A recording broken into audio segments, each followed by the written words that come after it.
गुरुर्ब्रह्मा गुरुर्विष्णू गुरुर्देव महेश्वरा गुरु साक्षात परब्रह्म तस्मै श्री गुरुवे नमः. अवधूत चिंतन श्री गुरुदेव दत्त. श्रीपाद श्री वल्लभ चरित्रामृत अध्याय 15. बंगारप्पा सुंदरराम शर्मा वृत्तांत. मी शंकर भट्ट श्री दत्तानंदाकडून परवानगी घेऊन प्रवासाला सुरुवात केली. रस्त्याने जाताना मला तहान लागली आणि मी जवळच्या एका विहिरीजवळ गेलो. पाणी काढण्यासाठी तेथे एका पोहरा सुद्धा होता. पाणी किती आहे ते पाहावे या उद्देशाने आत डोकावले तेव्हा मला एक विचित्र दृश्य दिसले. विहिरीच्या आतल्या बाजूला असलेल्या झाडाच्या फांदीला धरून एक व्यक्ती वर खाली कोलांटी उड्या घेत होता. त्या अपरिचित व्यक्तीने माझ्याकडे मोठ्या प्रेमपूर्ण नजरेने पाहिले आणि म्हणाला, अरे शंकर भट्टा. मला आश्चर्य वाटले. माझे नाव त्याला कसे कळले असेल? मी त्याला उत्सुकतावश विचारले, आपणास माझे नाव कसे कळाले? तो अपरिचित गृहस्थ म्हणाला, नुसते नावच नाही तर तू श्रीपाद प्रभूंचा भक्त आहेस आणि त्यांच्या भेटीला कुरुगड्डीत जात आहेस हे सुद्धा मी जाणतो. तुला भेटण्यासाठीच मी तुझी वाट पाहत आहे. त्याला बाहेर कसे काढावे या विचारात मी होतो. माझ्या हातातील दोरी मजबूत नव्हती. माझ्या मनातील भाव ओळखून तो पुण्यपुरुष म्हणाला, प्रापंचिक बंधाने संसार कुपात पडलेला मानव, तू बंदरहित असलेल्या विचित्र योगप्रियेमधील आत्मानंदात मग्न असलेल्या मला कसा बाहेर काढू शकणार? माझा मीच उठेन. आपल्याला शक्ती कमी पडल्यास श्रीपाद प्रभू करुणेने शक्तीचा अनुग्रह करतात. असे म्हटल्यानंतर निमिषार्धात तो माझ्या शेजारी उभा होता. मी संभ्रमित झालो. तो म्हणाला, माझे नाव बंगारप्पा. तू तहानलेला दिसतोस. मी तुझी तहान भागवतो. असे म्हणून त्याने त्या पोहऱ्याने भरावर पाणी काढले आणि तो स्वतःच ते पाणी गटागटा प्याला. परंतु आश्चर्य असे की पाणी तो प्याला, तहान मात्र माझी भागली. याचे मला आश्चर्य वाटले. नंतर आम्ही दोघांनी प्रवास प्रारंभ केला. त्याने बोलण्यास सुरुवात केली, मी स्वर्णकार कुटुंबातील आहे. मी मंत्रतंत्रामध्ये प्रावीण्य मिळवले होते. माझ्या मंत्राच्या सामर्थ्याने नावडत्या व्यक्तीस मारून टाकण्याची विद्यासुद्धा मला अवगत होती. भूत प्रेत पिशाचे यांच्या सहवासात सुद्धा मी राहिलो होतो. माझे नुसते नाव घेऊन ऐकून लोक घाबरत. ज्या गावी मी जाई तेथील लोक मी भूत प्रेतांचे प्रयोग करू नये म्हणून मला विपुल धन आणून देत. माझ्या चेहऱ्यावरील साधारण मनुष्यांच्या चेहऱ्यावर दिसणारी प्रसन्न कळा लोप होऊन भूतप्रेतांची असलेली विकृत कळा, क्रूर स्वभाव माझ्या चेहऱ्यावरती दिसू लागला. माझ्या संचारामध्ये एकदा पूर्वपुण्याईने पिटिकापुरम लागले. श्री दत्तप्रभूंच्या अवतारामधील पवित्र अशा नगरीत शूद्र असलेल्या कुतंत्राला परस्पर कलहाला काही कमी नव्हते. श्री बाप्पनार येलुलू आणि श्रीपादांविषयी अनेक चित्रविचित्र गोष्टी मी कर्णोपकरणे ऐकल्या होत्या. मी सर्वात प्रथम बाप्पनार येलुलूंना मारून टाकावे असा विचार केला. मी एका ओढ्याजवळ जाऊन ओंजळीने पाणी पित होतो. मला मनुष्यांच्या मारण्याच्या अनेक विद्यांचे ज्ञान होते. त्यापैकी एक, ज्या व्यक्तीचा अंत करायचा तिने ध्यान करून पाणी पिले तर ते त्या व्यक्तीच्या पोटात जात असे. मी त्या ओढ्यातील पाणी पित असताना श्रीपाद प्रभू बाप्पनार यांच्या जवळ होते. श्रीपाद प्रेमाने बाप्पनारच्या पोटावरून हात फिरवत तेव्हा ते ताबडतोब ते पाणी उडून जाई. मी पाणी पिऊन थकलो, परंतु बाप्पनार लुलूंवर त्याचा काहीच अनिष्ट परिणाम न होता ते पूर्वीसारखेच सुरक्षितच दिसले. माझी विद्या का फळली नाही याचे मला दुःख झाले. श्रीपाद प्रभूंची शूद्रोपकास शिक्षा.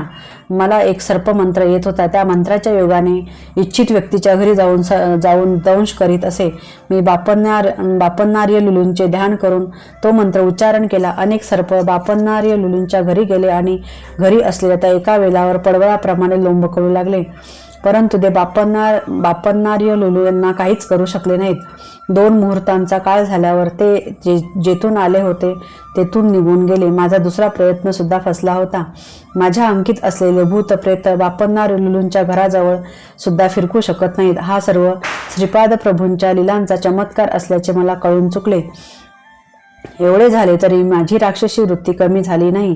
मी स्मशानात जाऊन श्रीपादांची कणिकेची बाहुली करून त्याला 32 जागी 32 सुया टोचल्या. या मारण प्रक्रियेत श्रीपादांच्या शरीरास 32 ठिकाणी जखमा व्हाव्यात. एवढेच नाही तर त्या सुया द्रवरूप होऊन त्यांच्या शरीरात विषाचा फैलाव होऊन त्यांनी त्यांचा अंत व्हावा असा दृष्ट बेत माझा होता. परंतु हा प्रयत्न सुद्धा फसला. एका रात्रीच्या वेळी माझ्या शरीरात पाणी भरत असल्याचे जाणवले. त्याने मला प्राणांतिक वेदना होऊ लागल्या. बापन्नारे लुलूंच्या घरी सोडलेले सर्व सर्प माझ्याकडे येऊन मला दंश करू लागले. श्रीपादांच्या पिठाच्या बाहुलीला ज्या ज्या ठिकाणी सुया टोचविल्या होत्या त्या त्या ठिकाणी मला असह्य वेदना होऊ लागल्या. नरकयातनांचा अनुभव येऊ लागला. मी श्रीपाद वल्लभांना मनापासून अंतर्मनाने शरण गेलो. माझ्या अंतर्दृष्टीला श्रीपाद प्रभूंचे दर्शन झाले.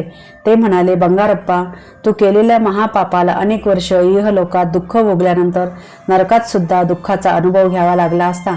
परंतु मी तुझ्यावर कृपा करून या एका रात्रीत झालेल्या यातनांद्वारे कर्मांचा नाश करीत आहे. तुझ्या सर्व क्षुद्र विद्यांचा सुद्धा नाश करीत आहे. तरी पण कोणी तहानेने व्याकुळ झालेला मानव तुझ्या अंतर्दृष्टीस दिसल्यास तू स्वतः पाणी पिऊन त्याची तहान भागवू शकशील. कोलांटी खात झुळणे ही एक योग प्रक्रिया आहे. त्याचा अभ्यास करून तू आनंदाची प्राप्ती करून घेशील. आजपासून सात्विक प्रवृत्तीचा स्वीकार करून जगशील. माझ्या मातापित्यांच्या घरी किंवा श्री बापन्नार्य लुलूंच्या घरात पाय ठेवण्यास सुद्धा बहुजन्मांचे पुण्य असावे लागते. तू या जन्मात तरी तसे भाग्य नाही. जीवन देणारा परमेश्वर आहे, म्हणून प्राण काढून घेण्याचा अधिकार सुद्धा त्याचाच आहे. माता पिता जन्मदाते असल्याने परमपूज्य असतात. त्यांचा वृद्धापकाळात अनादर करणाऱ्यांकडे माझा कृपा कटाक्ष नसतो. तू आपल्या क्षुद्र विद्येने कितीतरी निष्पाप लोकांना अकाली मृत्यू दिलास. त्या पापाचे फळ तुला शंकरभट्ट नावाच्या कन्नड ब्राह्मणाची भेट होईपर्यंत राहील. नंतर निःशेष होईल. तो शंकरभट्ट माझे चरित्र लिहील असे श्रीपाद प्रभू मला म्हणाले होते. ही घटना घडली तेव्हा श्रीपादांचे वय 7-8 वर्षांचे होते. त्या दिवसापासून मी तुझी वाट पाहत आहे. आज माझा चांगला दिवस आहे असे बंगारप्पा म्हणाले. ही घटना गोंधळात टाकणारी होती. नंतर मी असमंजसपणे म्हणालो, तुम्ही पाणी पिले तर दुसऱ्याची तहान कशी भागते? यातील मर्म काय? त्यावर बंगारप्पा म्हणाले, या एका योग प्रक्रियेने मी इतर जीवाच्या प्राणमय शक्तीमध्ये अनुसंधान साधतो. त्याद्वारे हे तादम्य भावनेने साध्य होते. रामायण काली किष्किंधा नगरीचा वानर राजा वाली यास एका योग प्रक्रियेद्वारे त्याच्या समोर युद्धास आलेल्या योद्ध्याच्या शक्तीच्या दुप्पट शक्ती प्राप्त होत असे. या कारणानेच श्रीरामाने झाडाच्या मागे लपून त्याचा वध केला होता. विश्वामित्र महर्षीने राम लक्ष्मणांना बला अतिबला नावाच्या 2 अत्यंत पवित्र मंत्राचा उपदेश केला होता. या मंत्रातील स्पंदनांच्या प्रभावाने प्राणशक्तीची सिद्धी करता येते. मानवाच्या शरीराच्या शुद्धी क्रमाच्या 12 अवस्था आहेत. श्रीरामांचा देह 12व्या अवस्थेत होता. श्रीपादांचा देह सुद्धा 12व्या अवस्थेत असल्याने त्यांच्यातील अनंत शक्ती, अनंत ज्ञान, अनंत व्यापकत्व सहज सिद्ध असे आहे. साधन मार्गातील 7 भूमिकाचा विचार. मानव त्याच्या विकसित सप्तभूमिकेत असतो. पहिल्या भूमिकेत स्थूल देहेंद्रिये, सूक्ष्म देहेंद्रिये एकाच वेळी उपयोगात आणू शकतो. दुसऱ्या भूमिकेत सूक्ष्म देहेंद्रियाच्या आधारे सूक्ष्म प्रपंच अनुभवत छोटे छोटे चमत्कार करण्याचे सामर्थ्य प्राप्त होते. तिसऱ्या भूमिकेत सूक्ष्म शरीराच्या द्वारे दूर प्रयाण करू शकतो. तिसऱ्या व चौथ्या भूमिकांच्या मध्ये वशीकरण केंद्र असते. वशीकरणात असताना ज्या स्थितीत असतो त्याच स्थितीत आपण राहतो. गौतम ऋषींनी अहिल्येस शाप दिला तेव्हा ती आश्चर्यचकित झाली. तिला आपण शील चैतन्यातच आहोत असा दृढ विश्वास होता. ती श्रीरामांच्या दर्शनापर्यंत त्याच स्थितीत राहिली. अहिल्येचे शरीर शिला स्थितीत गेले होते, तसेच तिचे मन त्या स्थितीत गेले होते. म्हणजे ती तिसऱ्या व चौथ्या भूमिकेच्या मध्येच असलेल्या वशीकरण केंद्रात राहिली. श्रीरामांची पायधूळ लागताच तिचे मनोपुष्प विकसित झाले आणि ती स्वतःच्या सहज स्थितीत आली. चौथ्या भूमिकेला पोहोचवलेल्या आत्म्याला अतिशय विस्तारित योग शक्ती लाभते. यासाठी आपल्या योगशक्तीचा लोककल्याणार्थ अंतरात्म्याच्या बोधानुसार विनियोग केला तर उच्च स्थिती प्राप्त होते. परंतु पापकार्याला निमित्त होणारे तुच्छ स्वार्थ प्रयोजनासाठी ही शक्ती वापरली तर पतन अवस्थेला जाऊन शिला चैतन्यात पडण्याची भीती असते. त्यानंतर अनेक हजारो जन्मानंतर मानव जन्माला येते. 5व्या भूमिकेवर असलेले साधक संकल्पज्ञानी असतात. 6व्या भूमिकेवरील साधक भावज्ञानी असतात. संकल्पज्ञानी साधक दैवी साक्षात्काराबरोबर प्रापंचिक कार्यकलाप सुद्धा चालवितात. भावज्ञानी साधकांना प्रापंचिक कार्यकलापाचा ध्यास फार कमी असतो. 7व्या भूमिकेवरील साधक परमात्म्याच्या जवळ असलेल्या ज्ञानाची प्राप्ती करून घेऊ शकतात. अवतारी पुरुष व साधकातील भेद. बंगारप्पांनी सांगितलेल्या गोष्टी ऐकल्यावर माझ्या मनात काही संदेह निर्माण झाले. त्यांचे निराकरण करण्यासाठी मी प्रश्न केला, महाराज, जीवनात केवळ परिणामक्रम असतो का? काय हे अवतारी पुरुषांना सुद्धा लागू पडते? यावर बंगारप्पा म्हणाले, अवतारी पुरुष काळाच्या महिम्याने निर्माण होतात. मानव जेव्हा भगवंत होतो तेव्हा त्याला समर्थ सद्गुरू असे म्हणतात. देव मानवरूपात आले तर त्यांना अवतारी पुरुष म्हणतात. मत्स्य पाण्यात वेगाने पोहू शकतो. कूर्म पाण्यात व जमिनीवर दोन्ही ठिकाणी राहू शकतो. वराह म्हणजे खड्गमृग, जमिनीवर सहजपणे चालू शकणारा प्राणी. सिंह हा जनावरात सर्वात श्रेष्ठ प्राणी. नरसिंह अवतारात भगवान विष्णूंनी सिंहाचे मुख आणि मनुष्याचे शरीर असे रूप धारण केले होते. याचना प्रवृत्त असणारा तमोगुण प्रधान असलेला वामन अवतार, रजोगुण युक्त असलेला परशुराम अवतार, सत्वगुण प्रधान असलेला तो राम अवतार, त्रिगुणांच्या अतीत असलेला निर्गुणत्व प्रधान असलेला श्रीकृष्ण अवतार, कर्मप्रधान असलेला तो बुद्ध अवतार, समस्त सृष्टीतील एकातत्वातील अनेकत्व आणि अनेकत्वातील एकत्व स्वतःमध्ये सामावून घेणारा अत्यंत अद्भुत, अत्यंत विलक्षण युगावतार म्हणजे श्रीपाद श्री वल्लभ अवतार. श्रीपाद प्रभूंशी ऋणानुबंध नसलेले योग संप्रदाय मते धर्म नाहीतच. श्रीपादांची स्थिती बुद्धिवानांना सुद्धा समजण्यासारखी नाही. त्यांच्यासारखे तेच आहेत. सर्व सिद्धांतांचा, सर्व संप्रदायांचा त्यांच्यातच समन्वय आहे. या सृष्टीचा आदी बिंदू व अंतिम बिंदू सुद्धा तेच आहेत. स्पंदनशील असलेल्या जगत व्यापाराचे निरीक्षण करणारे, संकल्प करणारे, क्षय करणारे तेच आहेत. हे गूढ असे देवाचे रहस्य आहे. सप्तऋषींना जे समजले नाही ते मी काय सांगू. बाबा शंकर भट्टा, तू धन्य आहेस. त्यांचे अवैज्य कारुण्य लाभेल तो धन्य होय. अन्य जीव व्यर्थ होत. सत्कर्म व दुष्कर्माचे फळ विवरण. मी शंकर भट्ट विचारले, महाराज, मला एक शंका आली आहे. समस्त कर्माचा बोध करून देणारा तोच असल्यावर लोकांमध्ये थोड्यांना चांगले थोड्यांना वाईट असे जन्माला का घालतो? त्यावर बंगारप्पा मोठ्याने हसले व म्हणाले, तू चांगला प्रश्न विचारला. सर्व सृष्टी द्वंद्वातूनच निर्माण झाली आहे. मृत्यूचे भय नसेल तर जन्मदात्री आई सुद्धा मुलावर प्रेम करणार नाही. वेदांमध्ये पुरुष हा शब्द आत्मा या अर्थाने वापरला असला तरी आत्मा म्हणजे पुरुष नव्हे. पुरुष हा शब्द देहास सूचित करतो आणि आत्मा हा देह नाही. तो देहाहून निराळा असून अजन्मा, अव्यक्त, अचिंत्य आणि विकाररहित आहे. मानवात व प्राणीमात्रात एकच आत्मा वास करतो. मनुष्य आणि देव यांच्यात मात्र भेद आहे. या भेदामुळेच मनुष्य देवत्व प्राप्त करण्यासाठी प्रयत्नशील असतो. या प्रयत्नामुळेच मानवाचा विकास होतो. देवामध्ये केवळ चांगल्या सृजनात्मक शक्ती असतात असे नाही, तर काही विघटनकारक, विनाशकारक शक्तीसुद्धा असतात. त्या शक्तींचा आवश्यकतेनुसार उपयोग करून सृष्टीचे चलनवलन सुव्यवस्थित चालवण्याचे कर्म देव करीत असतात. मनुष्यांच्या जन्मात सुख आणि दुःख ही पूर्वकर्मानुसार येत असतात. दुःख येत असल्याने मानवास सुखाचे महत्त्व कळते व तो सुख मिळवण्याचीच आकांक्षा करतो. सृष्टीमध्ये असे दिसून येते की अनेक दुष्ट, कुकर्मी, नास्तिक, जनतेला छळणारे लोक अत्यंत सुखाचे जीवन जगत असतात आणि सत्यवचनी, प्रामाणिक, सदाचारी, सच्शील व्यक्तींना अनेक दुर्धर संकटांना तोंड द्यावे लागते. अशा विपरीत स्थितीचे कारण असे की कुकर्म करून सुद्धा अत्यंत सुखाचा उपभोग घेणाऱ्या लोकांनी पूर्वीच्या जन्मात काही सत्कर्मे केली असणार आणि त्याचे फलस्वरूप त्यांना आज असलेले सुख प्राप्त झाले आहे. तसेच अत्यंत प्रामाणिक, सच्शील, सज्जनशील सज्जन लोक आज जी दुःखे भोगताना दिसतात ती त्यांच्या पूर्वजन्मातील पापकर्मांचे फलस्वरूपच. मनुष्यास आपल्या पाप अथवा पुण्याचे फळ तत्काळ मिळत नाही, त्यास काही वेळ लागतो. परंतु पाप किंवा पुण्य अत्यंत तीव्र स्वरूपाचे असल्यास त्याचे फळ लवकर मिळते. चांगले अथवा वाईट कर्म करणे मानवाच्या हाती असते. समाजात अधर्माची वाढ होऊन दुष्ट, दुराचारी लोकांकडून सज्जनांचा, संतांचा छळ होऊ लागतो. त्यावेळी भगवान सगुण रूपात अवतार घेऊन पापी, दुराचारी लोकांचा नाश करून धर्माचे, संत, सज्जनांचे रक्षण करतात. हजारो वर्षापासून आकाशात तारे, ग्रह, चांदण्या होत्या, परंतु त्या सध्याप्रमाणे सुव्यवस्थित नव्हत्या. कालांतराने या तारामंडलातील अनेक तारे खाली पडून त्यांचे दगडात रूपांतर झाले. अनेक ग्रह एकमेकांत मिसळून गेले. पृथ्वीसह सारे ग्रह सूर्याभोवती परिभ्रमण करतात. या ग्रहांच्या आकर्षण विकर्षणाने सृष्टी चलित आहे. ती सूर्याभोवती परिक्रमा करीत असते. परमेश्वराविषयी आकर्षणाने लोक आस्तिक होतात व सत्कर्म करण्यास प्रवृत्त होतात. ज्या लोकांमध्ये परमेश्वराविषयीचे आकर्षण नसते ते नास्तिक होऊन दुष्कर्मे करण्यास प्रवृत्त होतात. या दोन्ही प्रकारच्या कर्मांना ते स्वतःच आधार असतात.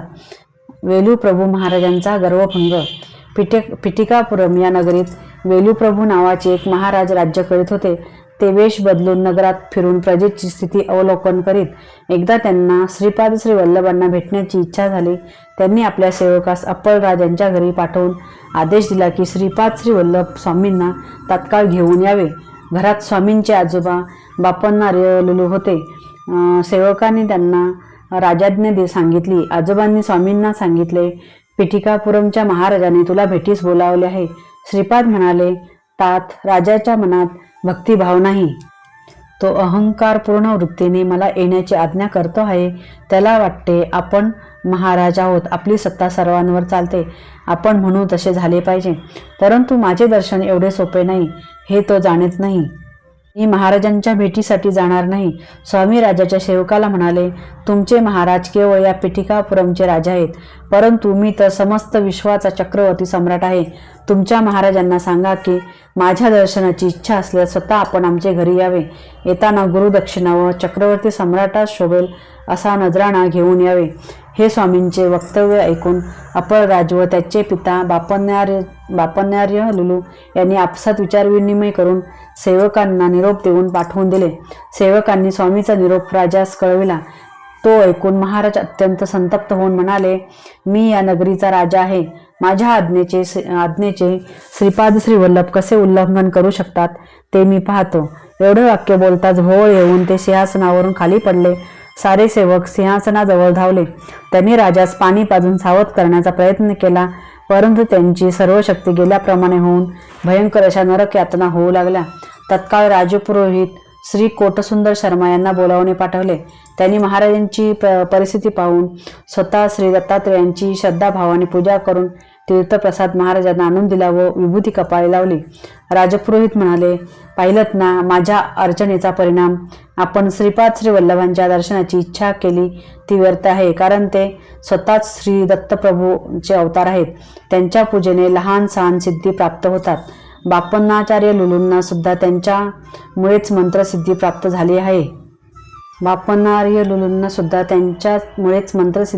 झाली आहे. श्री व्यंकटेश शास्त्री हा धूर्त वैश्य स्वामींना अनेक सिद्धी प्राप्त आहेत असा प्रचार करीत असतो.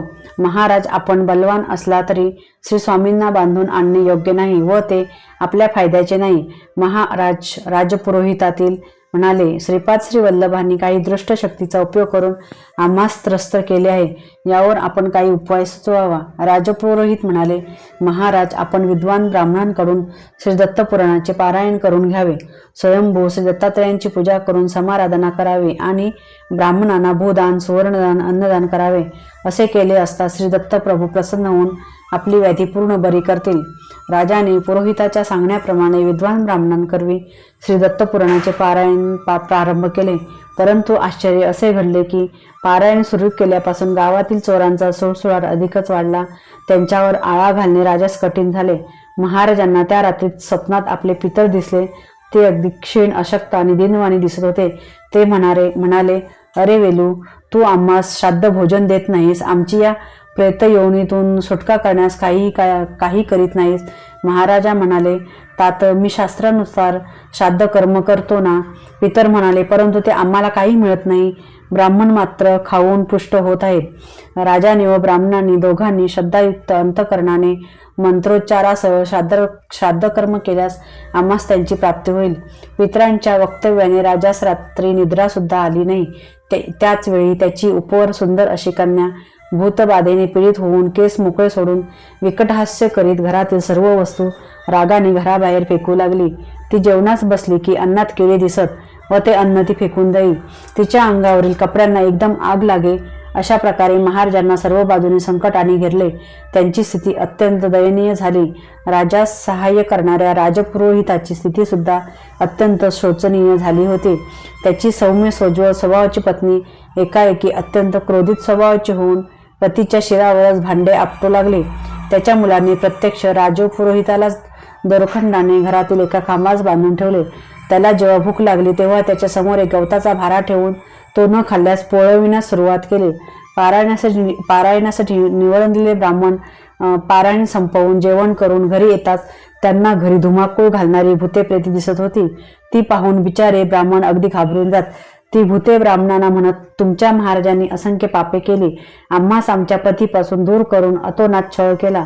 तुम्ही राजाने वाममार्गाने मिळवलेले धन दान रूपात घेतले, त्यामुळे आम्ही तुम्हाला त्रास देत आहोत.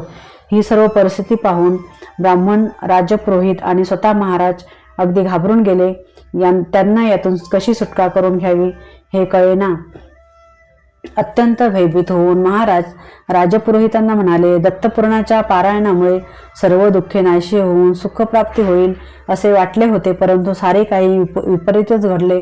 त्यांना आता श्रीपाद श्री वल्लभ स्वामींच्या सामर्थ्यांची कल्पना आली आणि आपण केलेल्या करणीवर पश्चाताप झाला. महाराज राजपुरोहित आणि ब्राह्मणास घेऊन श्री स्वामींच्या दर्शनास गेले. ते सर्वजण स्वामींना शरण गेले आणि क्षमा याचना केली. क्षमाशील दयाघन अशा श्रीपाद राजांनी मोठ्या उदार अंतकरणाने त्यांचे अपराध क्षमा केले. ते म्हणाले, या सृष्टीमध्ये प्रत्येक जण हा सेवकच असतो. मी जेव्हा प्रसन्न होतो तेव्हा त्या सेवकाला सेवेचे जास्तीत जास्त फळ प्रदान करतो, परंतु अप्रसन्न झाल्यास सेवेची अगदी कमीत कमी फळ देतो. मंदिरातील स्वयंभू दत्त मीच आहे. कालाग्नी रूपात असलेले ते श्रीदत्त रूप माझेच आहे.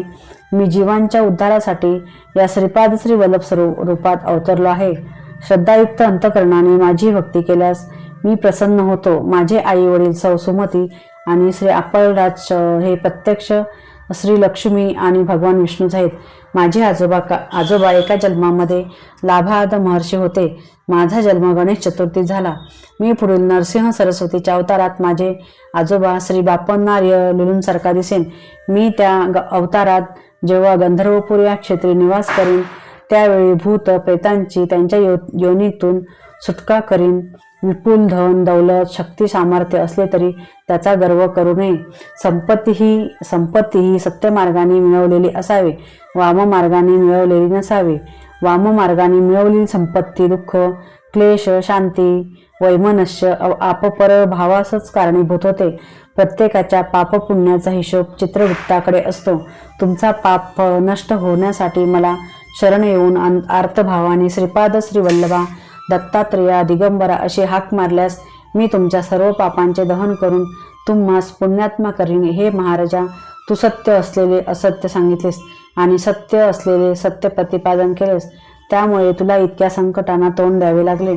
श्रीपाद श्रीवल्लभांचा योग्य सन्मान न करता त्यांची निंदा केल्याने श्री दत्तपुराण या ग्रंथाचे पारायण करून सुद्धा त्याचे फळ न मिळता नुसती संकटे झेलावी लागतात. श्री दत्तप्रभू स्वतः श्रीपाद श्रीवल्लभच आहेत, हे त्रिवार सत्य आहे. श्रीपाद वल्लभांचा जय जयकार असो.